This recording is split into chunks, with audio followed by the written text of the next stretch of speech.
Welcome, Planet Mans. By April of this year, we are expected to see changes to Planetside 2's arsenal. Judging by this poll I ran on the channel this past week, you all are most interested in seeing how currently underpowered weapons can be buffed to be more competitive with meta ones. While you gleefully watch this massive 54 kill murder spree in Planetside I had the other day, I'll talk through a few ideas on what we may expect coming in this department.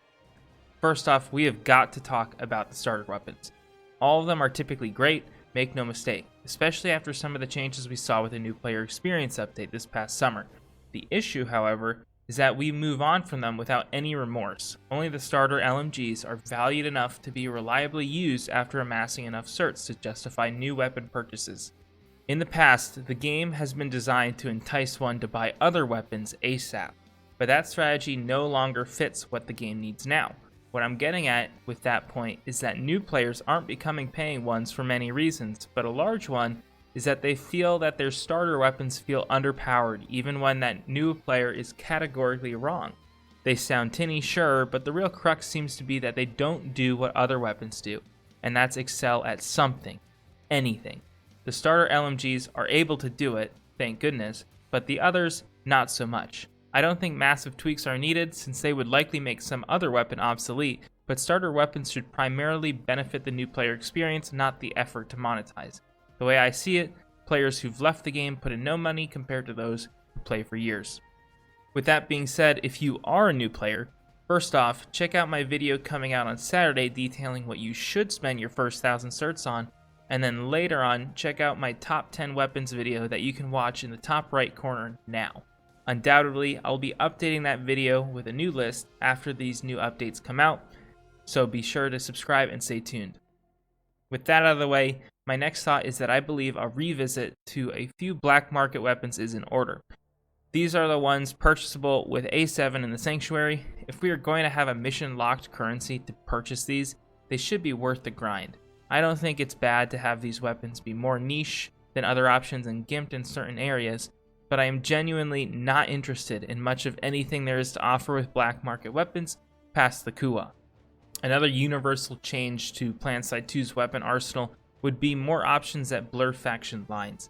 I know they sort of already exist, but I'd like to see more options for higher damage tier weapons for TR and VS, higher mag sizes for NC and VS, and lower recoil or even no bullet drop options for TR and NC. Again, this stems from new, and in this case also what I'll call medium experienced players who show frustration towards other factions' arsenals. In reality, none of these things are really affecting people's performance in game, at least not in my opinion, so why not give folks an option, not as a standard, but as an option, to get what they want and try it out without needing another character, a hurdle that most will never go over. I also wonder if we are going to see updates for cool attachments. One idea is slapping class-specific rail attachments to other weapon types that span multiple classes.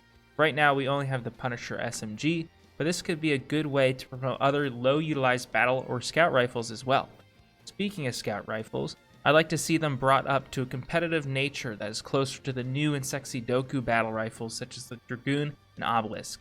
Speaking of more attachments, I believe the S variant weapons, the ones with underbarrel projectile attachments such as frag and smoke grenade launchers, need to have their DPS brought up a tad to actually be competitive.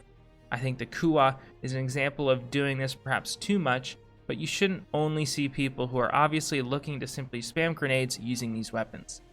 In general, I guess you can expand the scope to look at the generations of weapons within weapon types. For example, first generation SMGs such as the Cyclone and Iridani are universally recommended over their second generation counterparts. I'm talking about the Blitz and Sirius in this case.